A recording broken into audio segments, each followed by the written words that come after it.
하나님의 말씀은 요한복음 3장 11절에서 21절까지입니다. 우리 본문을 같이 한번 교독하겠습니다. 제가 한 절 읽고 여러분도 한 절 읽고 교독하겠습니다. 진실로 진실로 내게 이르노니 우리 아는 것을 말하고 그 본 것을 증거하노라. 그러나 너희가 우리 증거를 받지 아니하는도다. 내가 땅의 일을 말하여도 너희가 믿지 아니하거든 하물며 하늘 일을 말하면 어떻게 믿겠느냐. 하늘에서 내려온 자 곧 인자 외에는 하늘에 올라간 자가 없느니라. 모세가 광야에서 뱀을 든 것 같이 인자도 들려야 하리니 이는 저를 믿는 자마다 영생을 얻게 하려 하심이니라. 하나님이 세상을 이처럼 사랑하사 독생자를 주셨으니 이는 저를 믿는 자마다 멸망치 않고 영생을 얻게 하려 하심이니라. 하나님이 그 아들을 세상에 보내신 것은 세상을 심판하려 하심이 아니요 저로 말미암아 세상이 구원을 받게 하려 하심이라. 저를 믿는 자는 심판을 받지 아니하는 것이요 믿지 아니하는 자는 하나님의 독생자의 이름을 믿지 아니하므로 벌써 심판을 받은 것이니라. 그 정죄는 이것이니 곧 빛이 세상에 왔으되 사람들이 자기 행위가 악함으로 빛보다 어두움을 더 사랑한 것이니라. 악을 행하는 자마다 빛을 미워하여 빛으로 오지 아니하나니 이는 그 행위가 드러날까 하며 진리를 쫓는 자는 빛으로 오나니 이는 그 행위가 하나님 안에서 행한 것임을 나타내려 함이라 하시니라. 아멘. 우리 잠깐 기도하겠습니다. 거룩하시고 또 자비로우시며 사랑이 극진하신 우리의 아버지 되시는 처음 여호와 하나님이며 또 나중 여호와 하나님이신 하나님께 감사와 찬송과 영광을 돌립니다. 늘 시간마다 우리는 전에 알지 못했던 놀라운 비밀들을 저희들에게 알게 하시니 그 은혜와 감사가 넘칩니다. 오늘도 하나님의 이 말씀을 듣는 귀한 시간에 하나님께서 저희에게 열어주시는 놀라운 하나님의 비밀들을 저희들이 온전히 야다하고 우리의 속에 새겨서 하나님께서 걱정하시고 또 염려하시고 또 기대하시는 대로 우리가 마땅히 하나님의 메시아 왕국에서 아버지의 일들을 잘 감당할 수 있는 자들이 되게 하여 주시옵소서. 우리가 마땅히 이 땅에 있을 동안에 하나님의 부르심의 뜻을 깨닫고 제자가 될 수 있는 자들이 다 되어지게 하여 주시옵소서. 예수님의 이름으로 기도하옵나이다. 아멘. 자, 이제 오늘은 예수님과 니고데모와의 대화가 조금 진전이 돼서 하느님 나라의 일에 대한 얘기를 하시는 내용을 우리가 좀 보도록 하겠습니다. 먼저 지난 시간에 나눈 말씀을 조금 되새김해 볼 텐데요. 니고데모라고 하는 그 산헤드린 공회원이고요. 산헤드린 공회는 이스라엘의 최고 의결 기관인 동시에 이 공회원들이 71명이 되는 그 이상의 어떤 의결 기관은 없습니다. 그 외에는 이제 이스라엘의 왕이겠죠. 그때 당시에는 뭐 헤롯 왕이 왕일 텐데 어쨌든 이 공회원은 굉장히 이제 오늘날로 말하면 국회 같은 그런 공회가 됩니다. 그 중에 하나인 니고데모가 예수님께 찾아와서 선생님은 하나님께로서 오신 분이 틀림이 없습니다. 주님께로서 위로나지 않는 자는 하나님의 나라를 볼 수 없다라고 니고데모에게 직설적으로 얘기를 하십니다. 니고데모가 온 이유는 주님이 하나님께로부터 오신 분이 틀림이 없으니 제가 듣고 싶은 말이 있는데 그게 뭔지 잘 모르겠으니 주님이 알려주세요. 잘 모르니까 뭔가를 들어온 거예요. 근데 거기에다 대고 예수님은 하늘에서 난 자라야 된다고 그러는데요. 여기서 우리가 난다라는 말은 하늘에서 이렇게 왔다 갔다 뭐 이런 뜻이 아니고요. 낳았어요. 이게 어머니가 아이를 낳듯이 낳은 걸 말해요. 그러므로 그냥 낳다 이런 뜻이 아니고요. 낳은 자가 아니면 그러면 하늘에서 낳았다라는 말은 하느님이 자기의 아들들을 낳은 거예요. 이제 여러분들은 우리 성경에 보면 예수님께 대해서는 하나님이 내가 낳았다라고 얘기해요. 그러면 예수님은 낳았어요. 그러면 천사들은 안 낳았어요? 낳았어요. 천사들도 낳았어요. 그러니까 이 낳았다라는 말이 그냥 그런 의미를 전혀 갖지 않고 그냥 어디서 낳았다 이런 뜻이 아니에요. 그럼 하나님이 낳았다라는 얘기인데요. 그 말은 하나님이 낳은 자를 데리고 오셨다라는 말을 포함하고 있는 거예요. 물론 아니라고 믿는 사람은 할 수 없는 거고요. 그렇게 위로부터 낳은 자가 아니면, 즉 하나님 나라에서 이미 탄생한 자가 아니면 하나님의 나라를 볼 수 없다라고 하는 거예요. 그런데 오늘날 교회는 우리는 하나님의 나라에서 오지 않았다라고 얘기를 하죠. 아버지를 떠나는 거 우리 에덴 동산에서 떠났다라고 얘기를 하는 거예요. 니고데모는 하늘에서 낳는다는 말을 전혀 이해하지 못하고요. 주님은 다시 물과 성령으로부터 낳은 자가 아니면 하나님의 나라로 들어갈 수 없다라고 하십니다. 이 말은 하나님의 나라에서 난 자가 물과 성령을 건너서 온 자가 아니면 돌아갈 수 없다라는 얘기를 하는 거예요. 니고데모는 여전히 오리무중이고 알아들을 수가 없고요. 번역해 놓은 것, 니고데모가 모르는데 오늘날 교회는 안다. 이건 참 어불성설이죠. 참 말이 안 되는 겁니다. 번역해 놓은 것으로는 기독교인들이 아는 척을 하는 거예요. 율법을 조상대대로 지켜온 니고데모요, 산헤드린의 공회원인 니고데모가 모르고요, 이스라엘의 제사장들도 모르는데 오늘날 기독교인들이 이걸 안다. 정말 좀 말이 안 되는 얘기죠. 왜 어떻게 해서 알 수 있냐? 번역으로 하나님 말씀을 왜곡하니까 아는 척하는 거예요. 거듭난다라고 하니까 이제 예수 믿고 새 사람으로 사는 것이라고 바꿔놓으니까 하늘나라에서 나왔던 자가 물과 성령을 건너왔다라는 얘기를 전혀 이해를 못하는데 그 말뜻이 뭔지를 아는 거예요. 그러니까 왜곡된 말로 이해를 하는 거예요. 주님의 뜻은 사람들이 생각하는 그런 뜻으로 말씀하신 것이 아니에요. 거듭나는 거 아닙니다.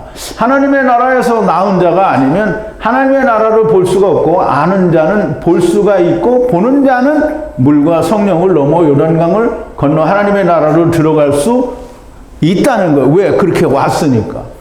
바람이 불어도 어디서 불어와서 어디로 가는지 알 수 없으나 그 소리는 들을 수 있고 그 존재가 명백한 것처럼 위로부터 나온 자, 곧 성령과 물로부터 나온 자는 다 이렇게 보이지는 않지만, 그리고 육신으로 볼 수는 없으나 너무나 명백하게 영의 세계, 하나님의 나라는 존재하고 그 하나님의 나라에서 나온 자라는 것을 볼 수 있는 자가 물과 성령을 건너왔으니까 건너서 갈 수 있다라는 겁니다. 니고데모는 이해할 수 없으므로 어떻게 이런 일이 있을 수 있느냐라고 묻습니다. 그러니까 예수님이 얘기하시죠. 이렇게 묻는 니고데모에게 너는 이스라엘의 선생으로서 이런 일을 알지 못하느냐고 책망을 하십니다. 물론 아직은 제자들도 잘 알지 못하는 쉽지 않은 내용이지만 제자들도 곧 이해를 하게 되겠고, 니고데모에게도 너희는 이스라엘 선생인데 이걸 모르느냐? 선생이 모르면 이스라엘이 어떻게 되겠느냐? 이 말을 하시는 거죠. 그러므로 이스라엘의 선생들이 알아야 됩니다. 자, 이제 오늘 교회에 다니면서 우리가 하나님의 말씀을 전한다는 사람들이 주님의 말씀을 이해를 못하고 자기가 이해한 대로 가르치면 예수님이 뭐라 했어요? 소경을 인도하면 둘 다 구덩이에 빠진다고 했어요. 그러니까 선제소를 이단이라고 하고 우리가 하나님의 나라에서 난 적이 없고 물과 성령을 건너온 적이 없다라고 말하는 사람, 그 사람 따라가면 다 같이 구덩이에 빠지는 거예요. 자, 이제 오늘 본문 11절인데요. 진실로 진실로 내게 이르노니 아는 것에 관하여 이야기하고 그리고 본 것에 관하여 증거하노라. 그리고 우리의 그 증거를 받지 아니하는도다 라고 말씀을 하시는데요. 지금 이제 니고데모가 잘 몰라서 오리무중이니까 너희가 예수님은 하늘에서 오신 분이잖아요. 하늘에서 오신 분이니까 하늘에 있는 걸 다 알죠. 그리고 예수님이 보신 건 하늘에 있는 걸 다 보신 걸 이야기하는 거예요. 그러니까 우리가 생각하는 예수님이 그냥 우리 생각에 예수님은 하느님이니까 다 아시겠죠? 이게 아니고 실제로 주님은 당신께서 아는 것, 본 것을 말씀하시는 거예요. 그리고 증거하는 거예요. 그 증거를 너희가 받지 않는다는 거죠. 진실로 진실로 내게 이르노니 아는 것에 대하여 이야기하고 보는 것에 대하여 증거하는데 그런데 우리의 증거를 너희가 받지 않는다는 거예요. 누구? 받아야 마땅한 자들이 받지 않는다라는 거예요.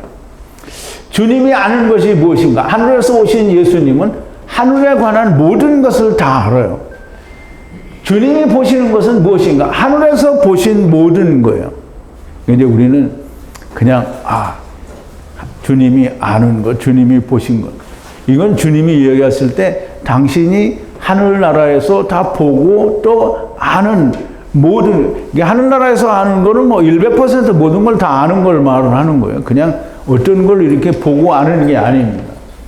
주님은 하늘로서 오신 분이시요 하나님의 나라에서 내려오신 분이시고 그분이 하늘에 관하여 아시는 것은 모두가 진실이요 그분이 보신 모든 것은 다 진리입니다.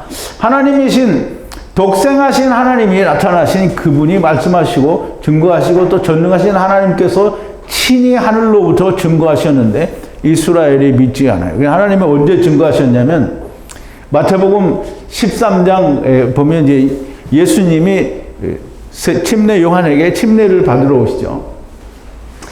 침례 요한이 이야기합니다. 나는 너희로 회개케 하기 위하여 물로 세례를 주거니와 내 뒤에 오시는 이는 나보다 능력이 많으시니 나는 그의 신을 들기도 감당치 못하겠노라. 그는 성령과 불로 너희에게 세례를 주실 것이요. 여기서 이제 우리말에는 성령과 불로 이렇게 했는데요.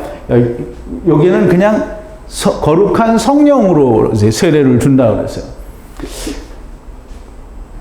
손에 키를 들고 자기의 타작마당을 정하사 알곡은 모아 곳간에 들이고 쭉정이는 꺼지지 않는 불에 태우시리라.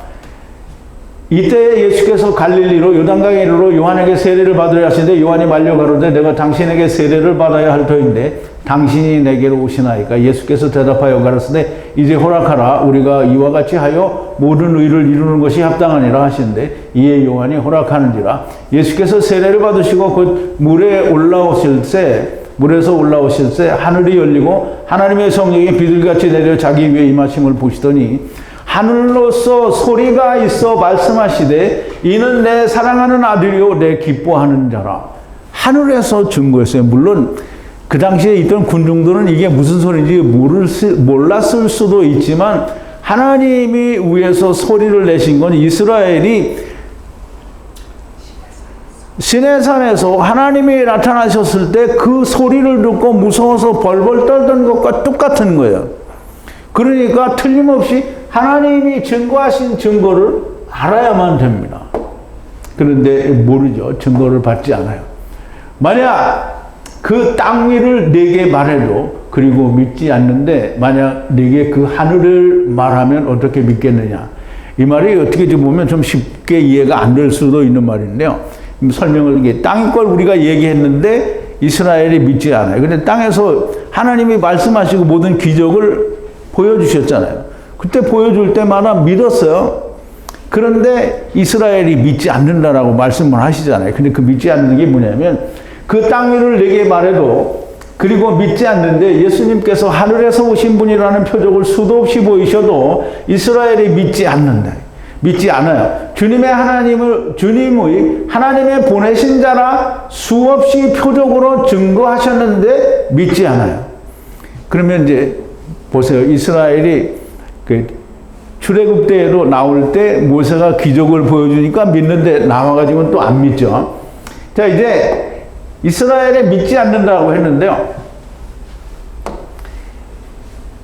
요한복음 6장 42절인데요. 가로되 이는 요셉의 아들 예수가 아니냐. 그 부모를 우리가 아는데 제가 지금 어찌하여 하늘로부터 내려왔다고 하느냐. 안 믿는 거죠? 안 믿는 거예요. 그런데 이스라엘의 전체가 안 믿으면 이제 우리가 할 말이 없겠죠. 그런데 이제 보세요. 표적을 보고 믿고 아는 자가 없는 게 아니라는 말이에요. 그러니까 믿는 자가 있기 때문에 믿지 않는 자는 뭐냐면 결국은 잘못됐다라는 거예요. 요한복음 9장 33절에 보면 나면서부터 속용된 자가 예수님께서 눈을 띄워줬어요. 그런데 이 바리새인들과 서기관들이 어떻게든지 예수님을 후려치려고 이 사람에게 부모한테 갔더니 그 부모가 그 아들이 장성한다니까 아들에게 가서 물어보라 얘기해요. 그래서 갔더니 이 바리새인들과 대화 가운데 지금 이 나면서부터 석용된 자의 얘기가 그럽니다. 이 사람이 즉 자기의 눈을 뜨게 해준 예수님이 하나님께로부터 오지 아니하였으면 아무 일도 할 수 없으리이다. 그럼 이제 이 석용된 자는 이분이 하나님께로부터 온 분이라는 것을 알고 증거하는 거잖아요. 그러면 예수님이 이 사람에게 뭘 보여줬어요? 눈을 뜨게 하고 보게 했어요. 그럼 세상도 보고 예수님도 보는 거예요. 그러므로 이분이 자기의 눈을 뜨게 해주신 분이 하나님께로부터 온 분이라는 걸 너무 명백하게 알아요. 그런데 이 사람만 아는 게 아니고 제자들이 다 알죠. 사도 바울도 알고 또 예수님의 그 따르는 여자들도 이제 마리아니 막달라 마리아니 마르다니 다 알게 됩니다. 모르는 사람은 이스라엘 유대인들 바리새인들과 서기관들 대부분이 모르지 아는 사람이 증거를 받은 사람이 전혀 없는 건 아니라는 거죠.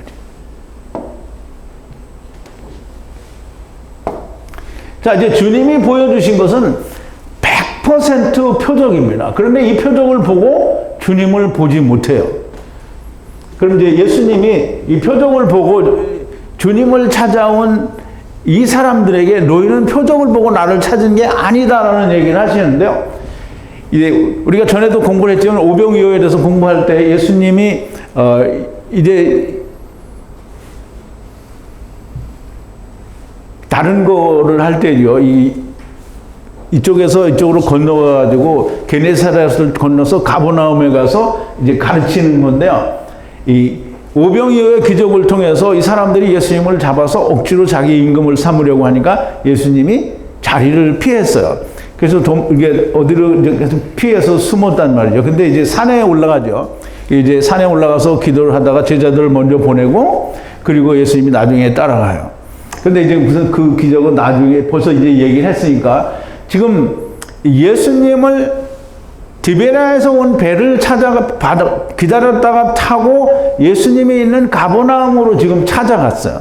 그랬더니 이 유대인들이 뭐라고 하냐면 바다 건너편에서 만날 랍비요 어느 때에 여기 오셨나이까 하니 이제 그 온 사람들에게 예수님이 이야기하시는 거예요. 예수께서 대답하여 가라사대 내가 진실로 진실로 너희에게 이르노니 너희가 나를 찾는 것은 표적을 본 까닭이 아니라 떡을 먹고 배부른 까닭이라.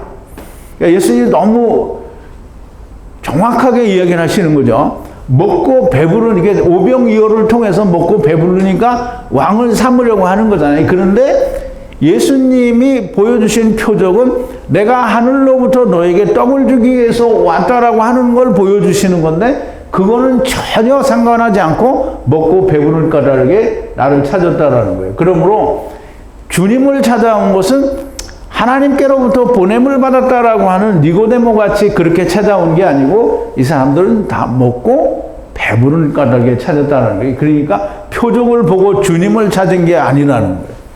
자기들이 원하는 것, 즉 땅의 것만 바라보는 인간들에게 하늘의 일을 말하면 하나님 어떻게 저희가 믿겠느냐 이 말씀을 하시는 거예요. 그러니까 땅의 일을 다 이야기해줘도 하늘의 걸 볼 생각을 안 하고 하나님께서 표적을 보여주시는데도 하늘의 걸 볼 생각을 안 하고 땅의 것만 본다 이 말이에요. 지금 예수님이 땅의 일을 너희에게 통해서 하나님의 나라의 일을 이야기하는데 너희가 믿지 않는데 하나님 나라의 일을 끄집어내다 너희한테 말하면 네가 믿겠느냐는 거죠. 그러니까 이 말을 역설적으로 말하면 땅의 표적을 통해서 하늘의 일을 보는 사람이 하늘의 일을 이해할 수 있다라는 거예요. 이 말씀은 땅에 있는 것들을 통해서 하늘의 일을 볼 수 있어야 하늘의 것을 말해도 믿는다라는 말씀이에요. 이 말씀은 위로부터 나온 자가 하늘을 볼 수 있다라는 것이고요. 땅의 것을 통해서 하늘의 것을 볼 수 있는 자라야 한다라는 말이에요. 자, 이제 13절인데요. 그리고 그 하늘로 오른 자가 아무도 없다. 만약 그 천국 안에 그 있는 그 사람의 그 아들 그 하늘을 그로부터 내린 자가 아니면 했어요. 이제 우리말 번역은 하늘에 오른 자가 없는데 하늘에서 내린 인자 외에는 올라간 자가 없다라고 하는데 이게 사실 이해가 안 되고요. 말이 좀 안 돼요. 그러면 그 하늘로 오른 자가 아무도 없다는 거잖아요. 만약 그 천국 안에 그 있는 그 사람의 아들이라는 말은 인자라는 말인데요. 이게 우리말로 번역을 해서 인자라고 한 것은 너무 우리가 이해하기 쉽기에 인자라고 한 건 좋은데 사실은 인자라는 그 본질의 의미를 다 버린 거예요. 인자라는 말은 신학적으로는 사람들이 여러 가지 말을 할 텐데요. 사람의 아들이라는 말은 아담의 아들이라는 말이고요. 이 인자라는 단어는 신약에만 많이 나오죠. 사실 구약에는 얼마 많이 나오지 않습니다. 그러면 인자라는 말을 우리가 좀 잘 이해를 해야 되는데요. 그 인자가 이미 세상에 왔다가 갔어요. 그래서 그 인자가 올라갔어요. 그 인자가 다시 내려온 거예요. 이거를 이해를 하려면 인자라는 말을 이해를 해야 돼요. 그래서 이제 우선 그리고 그 하늘로 올라간 자가 아무도 없다. 만약 그 천국 안에 그 있는 그 사람의 아들이 그 하늘로부터 내린 자가 아니면 아무도 올라간 자가 없다는 거예요. 그럼 이제 올라갈 자가 없다고 하면 너무 말이 이해가 쉽죠. 근데 여기는 올라간 자가 없다는 거예요. 그러면 이제 올라갔다라는 말은 지금 인자가 올라간 거잖아요. 다른 사람이 올라간 게 아니라 인자가 올라갔어요. 그러니까 인자가 올라갔는데 그 인자가 다시 내려왔다라는 설명을 하고 있는 거예요. 그래서 자 보세요. 조금 잘 이해가 안 되실지 모르겠지만 우선 인자라는 말을 이해를 해야 되는데요. 인자는 우리가 이제 한문으로 쓰면 인자예요. 이게 사람의 아들이라는 말인데요. 이게 사람의 아들이라는 말은 뭐 한문으로 써놓고 또 이렇게 이해를 하면 무슨 말인지 잘 몰라요. 사람의 아들은 창세기 5장 3절에 가보면 저 뒤에 글씨 보이죠? 네. 아담이 130세에 자기의 모양 곧 자기의 형상과 같은 아들을 낳아 이름을 셋이라 하였고, 근데 이제 여기 보면 원어에는 아들이라는 말이 없어요. 여기 보면 아담이 130세를 살고 유사와 형상, 지금 자기의 형상과 모양을 낳았다는 거예요. 그냥 낳았어요.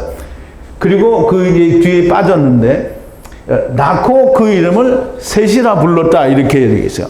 그럼 이제 아들을 낳았다라는 그 아들이라는 말은 없지만 누가 봐도 아담이 낳았으니까 육신을 가진 아담이 낳았으니까 아들이잖아요. 근데 그 아들을 다른 데서는 아무 데도 이제 구약에 보면 인자가 되게 많이 나와요. 인자. 그 인자가 뭐냐면 인자는 헤세드예요. 인해 뭐 이런 건 다 헤세드라는 거예요. 그런데 인자가 제일 처음에 어디 나오냐면 에스겔서에 나와요. 에스겔서 2장 1절에 보면 그가 내게 이르시되 인자야 일어나서 서라 내가 네게 말하리라 하시며, 그래서 인자는 이제 아담이에요. 잘 안 보시는지 모르는데 아담이고요. 아담의 아들이에요. 아담의 아들. 그럼 아담의 아들은 누구예요? 셋이죠. 지금 에스겔은 셋이에요. 그럼 에스겔은 왜 셋이냐? 에스겔은 하자크 엘이에요. 하자크 엘. 그럼 하나님이 강하게 하신다라는 뜻인데요. 하나님이 강하게 하시는데 누구를 강하게 하냐면 에스겔서는 전부 하나님을 떠난 이스라엘을 강하게 하는 거예요. 그러면 이스라엘이 지금 이제 에스겔서를 우리가 공부를 안 했지만 에스겔서는 그렇거든요. 여호와께서 열국에 흩으신 이 이스라엘 때문에 여호와 하나님의 이름이 땅에 떨어졌어요. 그래서 그 이름을 여호와 하나님이 아꼈다라고 했어요. 그래서 그들을 다 다시 불러 모아서 메시아 왕국을 건설하는 게 그게 하자크 엘이에요. 에스겔이 하는 거예요. 그래서 이 메시아 왕국을 일으키는 자가 누구예요? 예수님이잖아요. 그 에스겔은 예수님을 이야기하는 거예요. 그러므로 인자라고 하는 거예요. 그리고 이제 다니엘서에서 보면 이제 인자라는 말이 에스겔서처럼 많이 나오지는 않지만 그저 몇 번 나옵니다. 그래서 인자라는 말은 아담의 아들 곧 셋을 말하는 거고요. 이 셋은 곧 예수 그리스도를 말하는 건데, 이 예수 그리스도가 에스겔로 다니엘로 이미 와서 하나님이 네가 이렇게 해야 된다라고 하나님의 명을 받은 사람이에요. 세상에 왔었어요. 근데 갔어요. 다시 그 인자가 세상에 내려오신 분이 예수님이라는 거예요.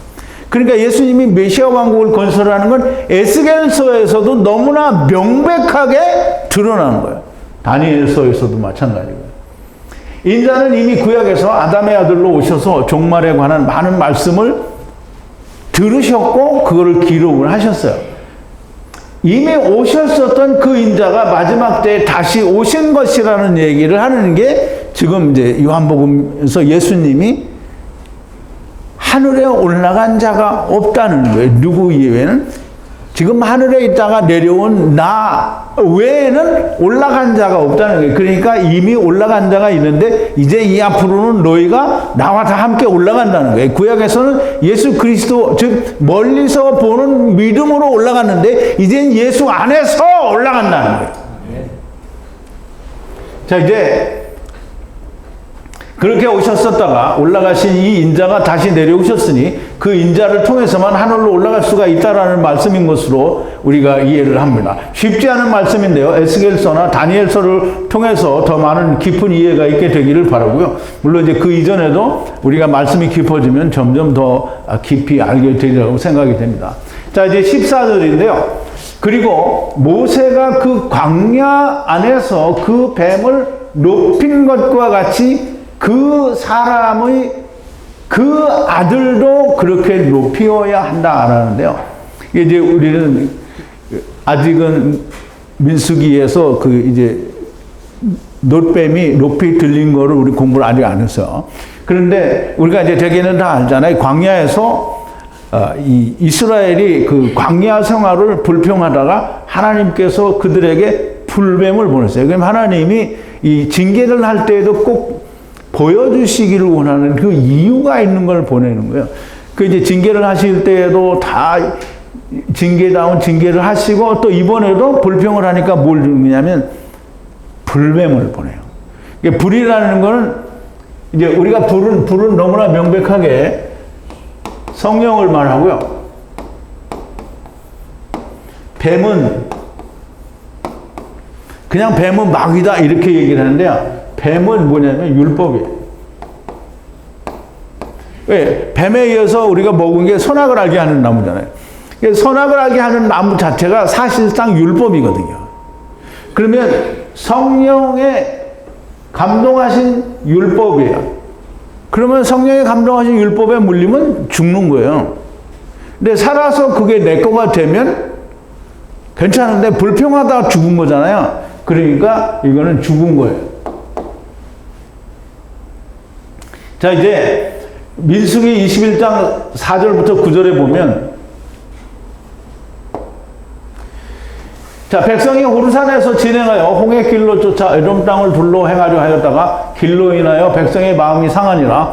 백성이 하나님과 모세를 향하여 원망하되 어찌하여 우리를 애굽에서 인도하여 올려서 이 광야에서 죽게 하는고 이곳에는 식물도 없고 물도 없도다. 우리 마음이 이 박한 식물을 싫어하노라 하며 여호와께서 불뱀들을 백성 중에 보내어 백성을 물게 하심으로 이스라엘 백성 중에 죽은 자가 많은지라.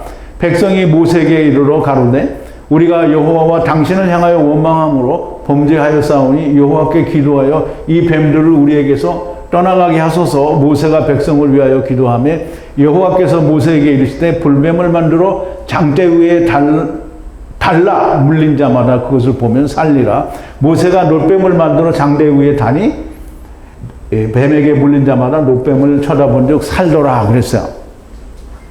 이게 이제 우리는 이 이스라엘 백성들이 광야에서 뭐가 없어서 여호와 하나님을 원망하고 모세를 향해서 불평을 하죠. 근데 항상 우리는 하나님께서 주신다라고 약속을 했기 때문에 이런 어려운 걸 만날 때 하나님께 기도하고 기다리면 되는 거지 그걸 하나님과 꼭 원망하고 다투는 것은 항상 시험하는 거예요. 그러면 하나님께서 이들에게 줄 때 주는 대로 징계를 받는 거잖아요. 이제 놋뱀을 들어 장대 위에 다니 뱀에게 물린 자마다 살더라 그랬어요. 이제 여기 보면 구리뱀이라고 되어 있는데요. 구리뱀. 놋뱀이에요. 놋뱀. 놋뱀. 이 놋뱀을 이제 우리가 이제 출애굽기 하면서 놋뱀은 안 배웠지만 놋에 대해서 열심히 이제 우리 많이 공부를 했는데요. 이렇게 불뱀에 물린 자를 높이 들어 올린 놋뱀을 보면, 그러면 이제 불뱀과 놋뱀은 사실상 같은 거예요. 왜냐하면 불뱀을 똑같이 만든 게 놋뱀이거든요. 그러면 불뱀은 놋뱀이에요. 그럼 놋뱀은 뭐냐면 말씀과 성령이에요. 지금 놋은 예수 그리스도를 말하는데요. 그리스도 안에서 이루어진 율법이 놋뱀입니다.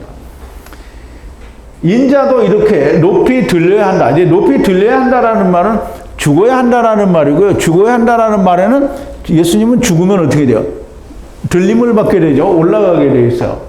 그래서 들려야 한다라는 말은 하늘로 올라가야 한다라는 말과 죽어야 한다라는 말이 같이 있는 거고요. 그런 의미를 갖게 되고요. 놋뱀은 네오셰트인데요. 네오셰트는 물고기들이 울타리 안에서 성령으로 400세계를 내고 죽는 것이 놋이에요. 물론 이제 사람들이 그렇게 돼야 되겠지만 먼저 그 일을 하는 분이 누구예요? 예수님이죠. 물고기로 오셔서 울타리 안에서 성령으로 400세계를 내고 죽는 게 예수님이고요. 그 안에 들어가야만 우리가 다 살 수 있는 거예요. 그래서 번제단의 그 그물망을 뭘로 만든다 그랬죠? 놋으로 만들어요. 놋그물을 만들고요. 태워서 올리는 거예요. 그럼 태운다라는 말은 불로 태우는 거잖아요. 그래서 물론 우리가 물리적인 불로 태우기는 하지만 사실 성경에서는 이렇게 다 태워지는 것은 성령의 불로 우리가 이해를 해야 됩니다. 그리고 놋뱀이란 불뱀을 놋으로 형상화한 것이고요. 불뱀은 성령과 율법이고요. 성령으로 이루어진 율법이라 말을 할 수 있고요. 혹은 놋그물 안에서 태워진 율법을 말합니다. 그래서 율법은 뭐 글자를 갖다가 증거판을 태웠다라는 게 아니라 율법을 지키는 인생들을 거기에 태운 것을 말하는 거예요. 그러면 놋뱀은 율법이 그리스도 안에서 이루어진 것을 말하고요. 이 이루어짐이 높이 들려야 됩니다. 그럼 예수님은 십자가에서 네오셰트를 이루셨잖아요. 그러니까 이게 높이 들리는데 우리가 그걸 보면 보고 산다 이 말이 아니고요. 그렇게 같이 죽어야 되는 거예요. 자, 이제 놋뱀 곧 이루신 예수 그리스도를 보고 그 안에서 함께 들려야 하는 거예요.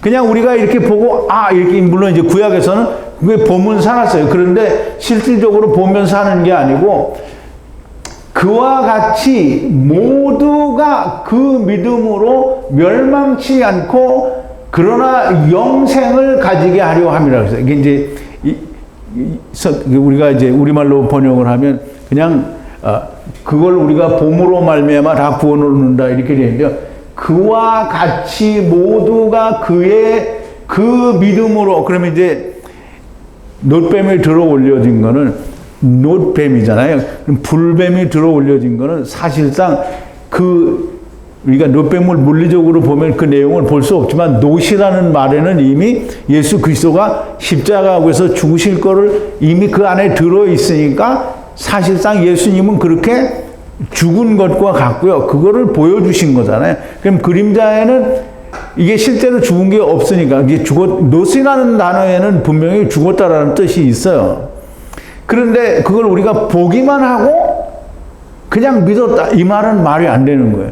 예수님이 죽은 것과 같이 똑같이 나도 십자가에서 죽어야 된다라고 하는 그 믿음이 그게 모두가 그 믿음으로 멸망치 않고 그러나 영생을 가지게 하려 함이라. 그와 같이라고 하는 말은 네오셰트와 같이 이 말이에요. 그냥 우리말에는 그와 같이 그냥 의미도 없이 그와 같이 무엇과 같이인지를 몰라요. 근데 여기서는 너무나 명백하게 그와 같이는 네오셰트와 같이 믿음으로 멸망치 않고 영생을 가지게 하려 함이라. 놋뱀의 율법이 그리고 그리스도 놋 그물 안에서 태워져서 높여야 되고요. 모든 율법이 놋 그물 안에서 함께 태워져야 됩니다. 이 말씀은 자기 십자가를 지고 주님을 따르지 않는 자는 주님께 합당치 않다라는 말씀과 동일한 거예요. 그러니까 그와 같이 모두가 그 믿음으로 멸망치 않고 그러나 영생을 가지게 하려 합니다. 이 말은 예수 그리스도께서 누구든지 자기 십자가를 지고 나를 쫓지 않으면 내게 합당치 않다라고 하신 말씀은 이 안에 들어있는 거예요. 네오셰트 안에 그게 들어있는 거예요. 우리가 네오셰트 안에서 태워지잖아요. 그럼 예수 그리스도 안에서 우리가 함께 태워지는 거예요. 자, 이제 16절인데요. 그래서 그 하느님이 그 세상을 위해 이와 같이 사랑하사 그 유일한 그의 그 아들을 주셨으니 그와 같이 모두가 그 믿음으로 그를 멸망치 않고 그러나 영생을 가지게 하려 함이니라 그랬어요. 그럼 이제 우리가 이 말을 애들이 노래도 잘하는데 하나님이 세상을 이처럼 사랑하사 독생자를 주셨으니 누구든 믿는 자마다 멸망치 않게 하려 함이다 이렇게 하는데요. 그러면 이제 우리말 번역으로는 하나님이 세상을 이처럼 사랑, 하나님이 세상을 어떻게 사랑했는지 몰라요. 그럼 이제 그래서는 앞에서 이야기한 그 내용을 다시 넓은 의미에서 설명을 하는 거예요. 그 하나님이 그 세상을 위해 이와 같이 사랑하사, 이와 같이 어떻게 사랑했는데요? 아들 독생자 예수를 보내주셔서 십자가에서 죽게 하시는 사랑으로 그 이제 아들을 주셨으니 그와 같이 우리가 그 믿음으로 그를 멸망치 않고 영생을 가지게 하려 합니다. 그럼 이제 보세요. 그와 같이 모두가 그를 믿음으로. 그러면 이제 그가 멸망치. 그와 같이 모두가 그 믿음으로 그 믿음이 뭔데요? 예수님이 십자가에서 죽으심으로 말미암아 예수님은 다시 살리심을 받고 올라가실 걸 믿었잖아요. 근데 예수님 믿는 사람은 예수님과 같이 죽으면 내가 살리심을 받을 걸 아무도 믿는 사람이 없어요. 나는 믿는데요. 그런데 왜 안 죽어? 전부 교회 다니면서 예수 믿는 사람이 이렇게 예수님처럼 십자가에서 죽을 거를 우리가 이제 보세요. 율법은 장차 오는 좋은 일의 그림자요. 그러면 좋은 일의 그림자잖아요. 좋은 일의 그림자는 어떻게 다 죽잖아요. 제사 때 다 죽어요. 그럼 네오셰트는 그 안에서 다 죽는 걸 말하는 거예요. 죽는 건데 예수님은 죽어서 살아나셨는데 아무도 죽어서 살아나고 싶은 사람은 없고 믿음으로 살고 싶은 거예요. 그냥 믿는 거예요. 뭘 믿어요? 불교 믿듯이 그냥 믿는 거예요. 예수님이 죽으면 나도 죽어야 내가 사는 거예요. 자, 이제 우리가 조금 더 설명하면, 그래서 인자가 놋뱀이 들려진 것 같이 높이 들리게 되고, 인자가 들린 것 같이 너희도 자기 십자가를 지고 들리게 하시는 것은 그 하느님이 그 세상을 위해 이같이 사랑하사 그 유일한 그의 아들을 주셨으니 그와 같이 아버지가 아들을 내어주신 것과 같이 너도 너의 십자가에 내어주면 모두가 그를 믿는 믿음이 된다는 거예요. 그래서 그는 멸망치 않고 그러나 영생을 얻게 된다는 거예요. 그럼 이제 예수님은 복음서 여러 군데서 나를 따르려거든. 자기 십자가를 지고 나를 따르라. 이 말을 여러 군데서 했어요. 그런데 이 말을 요한은 너무 더 명백하고 아주 구체적이고 분명하게 설명했어요. 너도 죽어야 된다는 거예요. 이거를 제사의 율법에 있는 대로 그대로 갖다 설명을 하는 거예요. 자, 이제 17절인데요.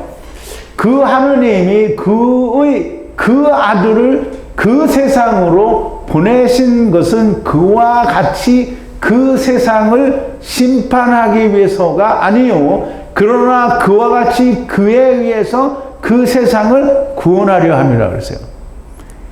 근데 이 말을 우리말로 읽어도 뭐 그렇게 크게 좀 잘못된 건 없는 것 같은데요. 그렇지만 분명하고 명확한 뜻이 들어있지는 않아요. 그 하느님이 그의 아들을 그 세상으로 보내신 것은 그와 같이 세상을 심판하기 위해서가 아니에요. 그러나 그와 같이 그에 의해서 세상을 구원하려 함이라 그랬어요. 자, 이제 우리가 조금 이따 더 설명이 나오겠지만 심판하려 하심이 아니라, 근데 그러면 이제 우리는 안 믿으면 다 심판받잖아요. 이렇게 얘기할 수 있어요. 교회 다니는 사람들이 다 그렇게 얘기한다면. 그런데 우리는 이미 다 죄인이잖아요. 그럼 사도 바울도 로마서에서 얘기했는데 유대인이나 헬라인이나 우리가 다 죄인이라고 선언을 했단 말이에요. 우리 다 죄인이에요. 그러면 죄인은 이미 심판받은 거잖아요. 너는 죄인이라고 심판을 받았어요. 그러면 그 죄인이라고 심판받은 데서 구원하기 위해서 하느님이 자기 아들을 세상에 보내신 거잖아요. 그래서 심판을 받지 않게 하기 위해서 거기서 구원받게 하기 위해서 보냈다라는 그런 뜻이에요. 자, 이제 18절인데요. 그 믿음으로 그를 심판하지 않는 것이요. 그런데 그 믿지 않음이 지금 심판이다. 이렇게 됐어요. 그 하나님의 그 유일한 아들의 그 이름으로 믿지 않기 때문이라는 거예요. 그 믿음으로 그리스도가 십자가를 지심과 같이 자기 십자가를 지는 믿음으로 심판을 받지 않는 것이요. 그런데 그 믿음으로 믿지 않는 것은 지금이 네가 심판이라는 거예요. 지금이 너 심판받아서 그 심판은 뭐예요? 판결을 받은 거예요. 뭐라고? 죄인이라고. 그 다시 말하자면 믿지 않는 것은 이미 심판을 받은 상태라는 걸 얘기하는 거고요. 죄의 상태에 있는 자를 구원하시기 위해서 십자가를 지셨으니 너도 죄에 대해서 죽으라는 거예요. 같이 죽지 않으면 그냥 죄가 있는 거예요. 그냥 죄인이라는 심판을 받은 상태인 것이지 믿지 않기 때문에 너는 본래 멸망은 아닌데 네가 믿지 않으니까 너 멸망이야. 이 말이 아니라는 말이에요. 네가 지금 멸망의 상태에 있는데 믿지 않으니까 어떻게 해요? 그냥 심판이라는 거예요. 그래서 예수님이 이제 나면서부터 소경된 자에 대하여 이야기하죠. 내가 보지 못하는 자들은 보게 하고 보는 자들은 보지 못하게 하냐고 세상에 오셨다는 거예요. 그게 바리새인들이 뭐라 그래요? 그럼 우리도 소경인가 이렇게 하잖아요. 그럼 예수님이 뭐라 그래요?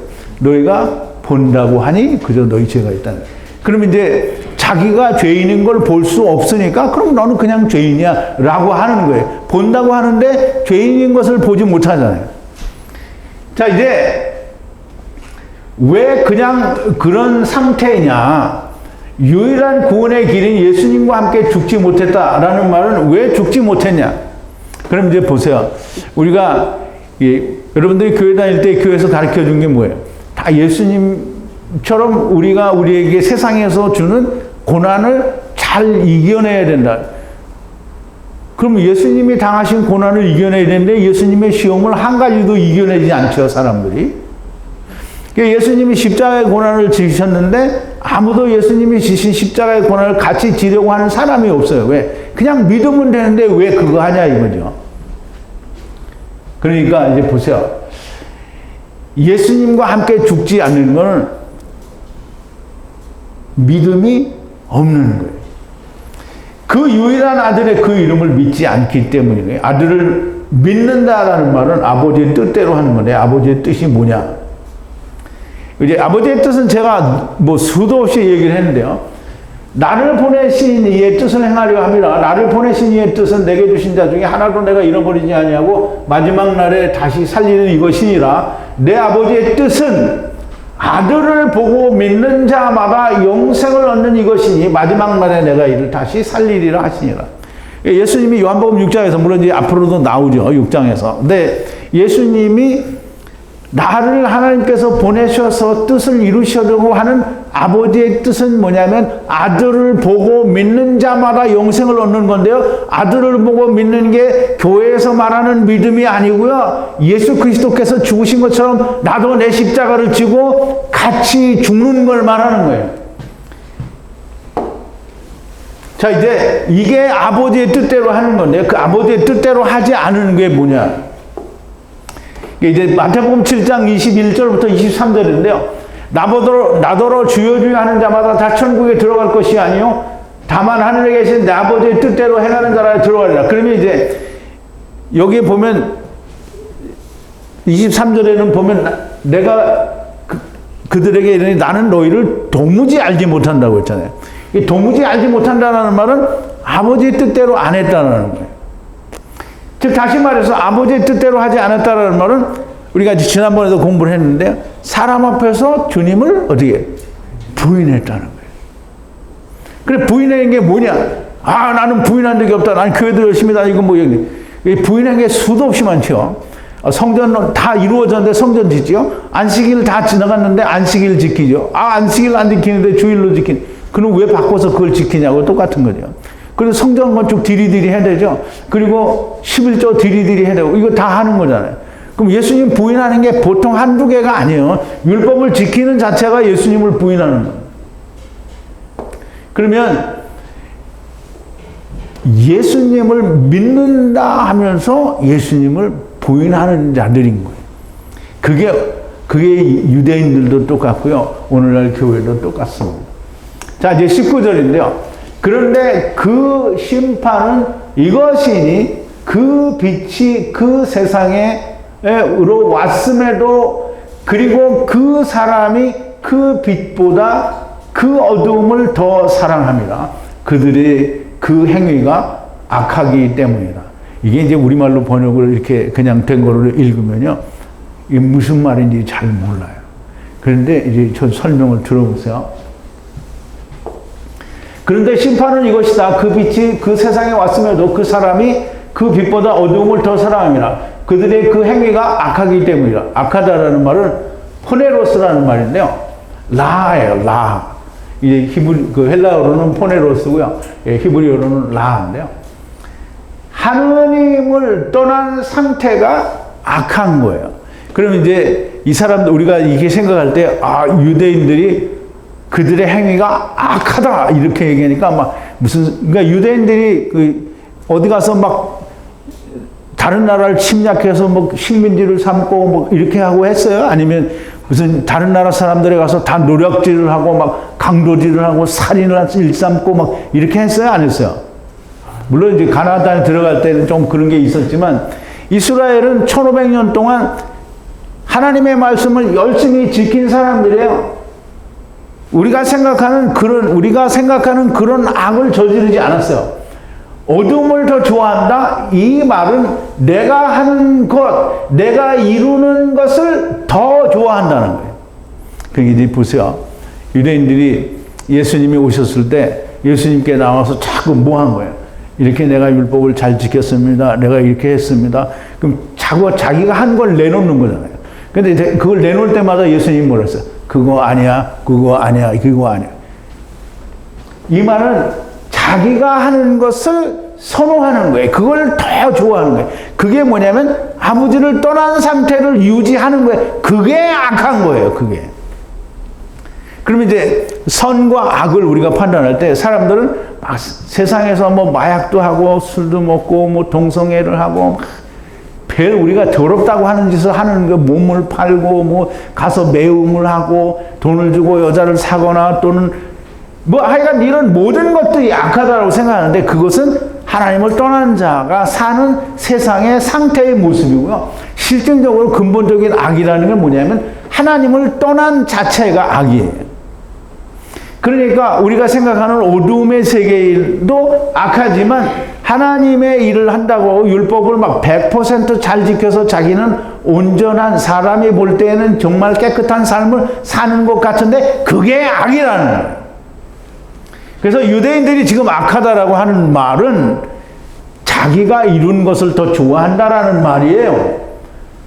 그냥 시커먼 어두운 데를 좋아해서 뭐 쥐새끼나 무슨 다른 짐승이 어디 컴컴한 데 가서 거기 처박혀가지고 꼼짝도 안 하는 그런 게 아니라 자기가 이루는 것을 좋아한다라는 거예요.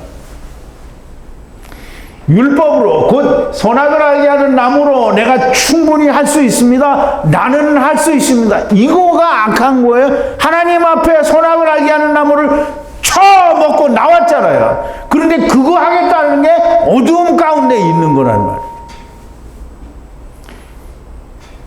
하나님께서 해주시는 것보다 이것을 더 좋아한다는 게 무슨 컴컴한 것 어두움에 암흑같이 칠흑같이 어두운데 보이지도 않는 그런 상태를 좋아한다는 것이 아니라 하나님 없이 하는 걸 좋아한다는 거예요. 자 이제 20절인데요. 왜냐하면 그 악을 행하는 자마다 그 빛을 미워하고 그리고 그 빛에게로 오지 아니하니 그의 그 행위가 책망받지 않으려 함이라 그랬어요.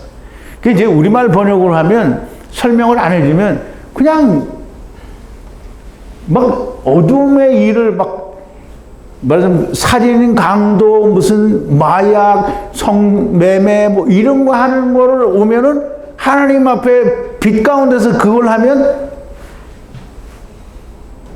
그거를 보이기가 두려워서 안 나온다. 이런 그런 이상한 생각을 하게 되는데 그게 아니고요. 그의 그 행위가 책망받는다 그러는데요. 보세요. 유대인들이 예수님 오셨을 때 어디 빛으로 왔어요? 안 왔어요? 왔잖아요. 와서 벌써 빛으로 싹 들어와서 그 안에 거하면 되는데 빛으로 와서는 뭐예요? 자기를 보인 거잖아요. 이렇게 했는데 이거 맞냐? 그랬더니 예수님이 그거 아니야. 그 책망을 받는 걸 싫어하는 거예요.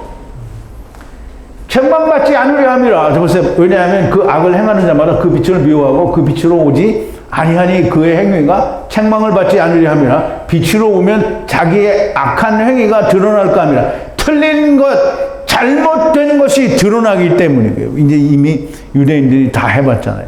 그거 드러나기 때문에 안 하는 거예요. 내가 하는 걸 좋아하는 거예요.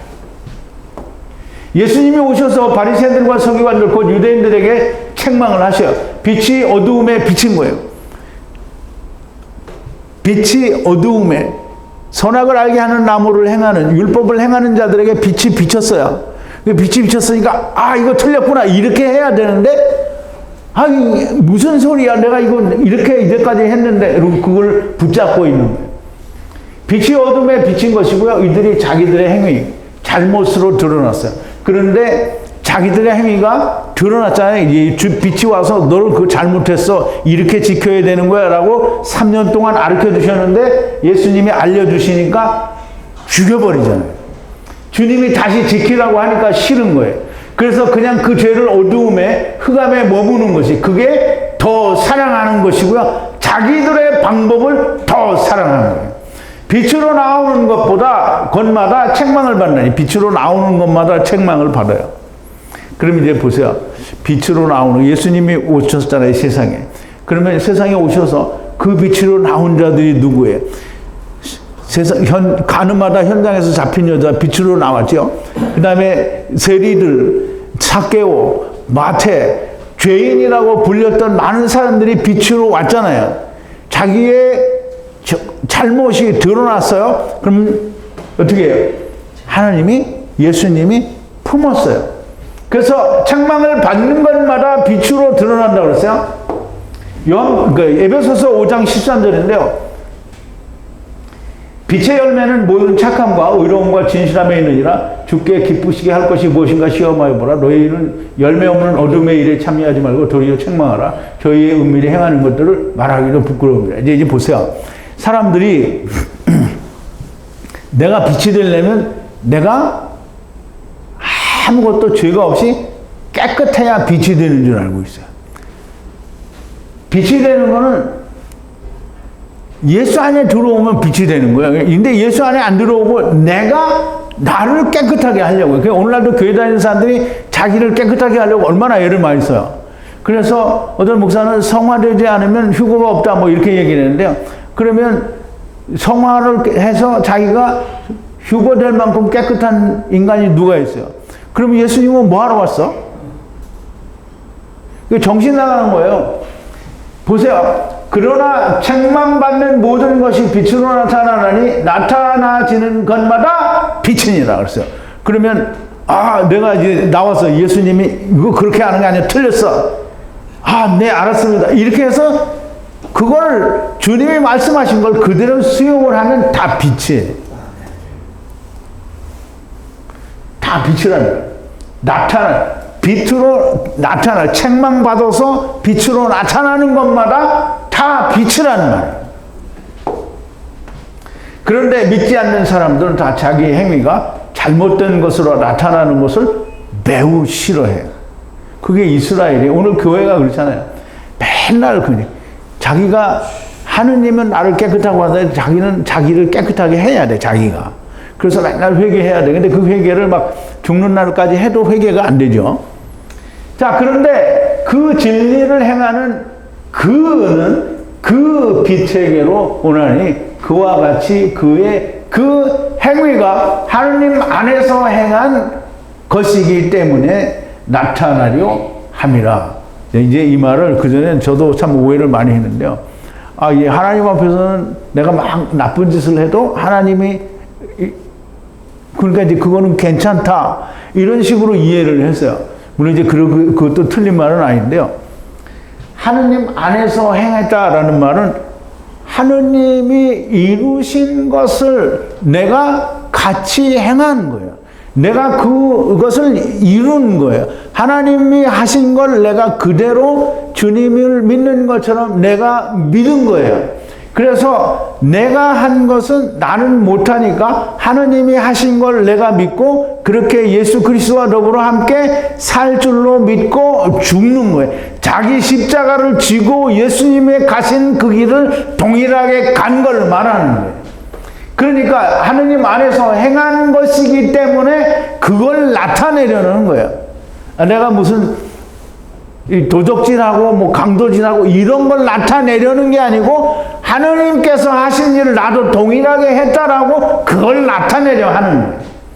그런데 그 진리를 행하는 그 빛으로 오나니 그는 그 빛으로 오나니 그와 같이 그 행위가 하느님 안에서 행한 것이기 때문에 나타내려 함이라 그랬어요. 하나님 안에서 행하였다. 즉 하나님 뜻대로 행한 것이다 라는 말입니다.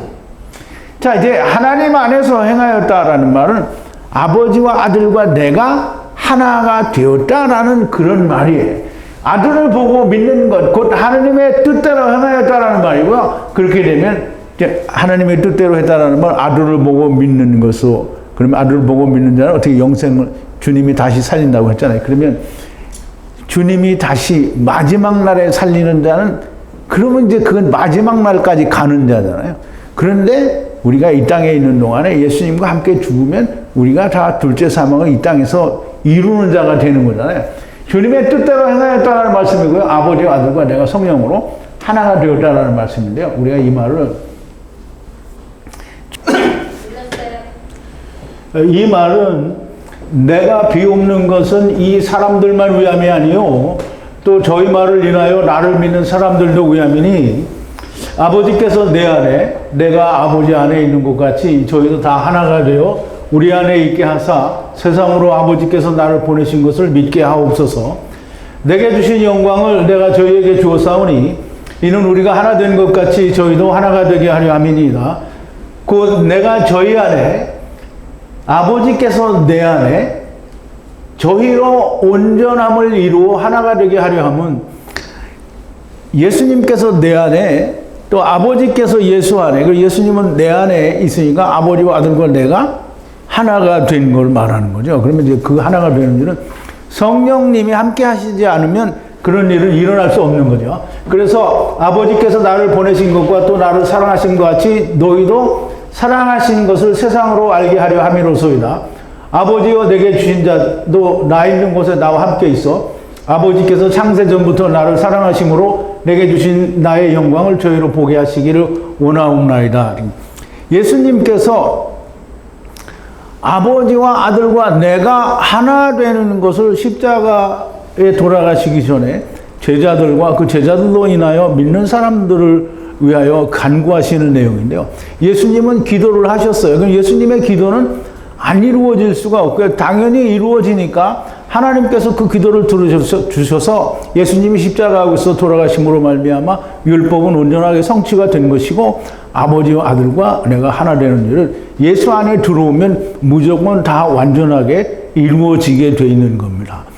오늘 다시 말하면 하나님의 말씀 곧 예수 그리스도께서 니고데모에게 하신 모세가 광야에서 놋뱀을 높이 든 것 같이 인자도 똑같이 높이 들려야 된다라고 하는 말씀은 이렇게 예수님께서 네오셰트 즉 놋으로 십자가 위에서 죽으심으로 말미암아 모든 율법이 성취가 되고 그 성취된 율법이 높이 들려졌을 때 그것을 보고 예수님이 십자가에서 죽으신 것처럼 우리도 똑같이 죽게 되면 우리가 아버지와 아들과 내가 하나 된다라고 하는 그런 말씀을 이제 예수님께서 니고데모에게 하시는 건데, 물론 니고데모가 이 말을 다 알아들을 수는 없겠지만 장차 이 말은 우리에게도 하시는 것이고 또 모든 믿고자 하는 사람들에게 하시는 것이니 니고데모에게 하신 말씀을 우리가 100% 잘 이해하게 될 때 우리도 동일하게 니고데모가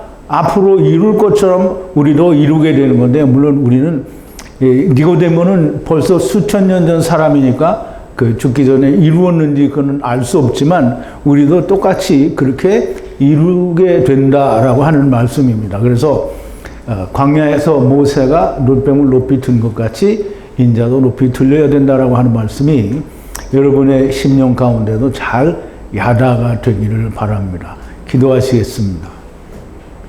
거룩하신 여호와 아버지 하나님, 오늘도 하나님께서 어떤 사람의 입술을 통하여 하나님의 말씀을 전하여 주셨음에 우리가 이 말씀을 듣는 자의 귀를 열어주셔서 하나님께서 그 말씀이 그 사람의 마음에 심령에 온전히 야다하게 하시고 하나님의 나라의 확장이 하나님께서 부르시고자 하는 자가 불러지는 주님께로 나아오는, 그래서 아버지께서 우리로 하여금 이루시고자 하는 일들을 잘 이룰 수 있는 자들이 많이 나오게 하여 주시옵소서. 예수님의 이름으로 기도하옵나이다. 아멘.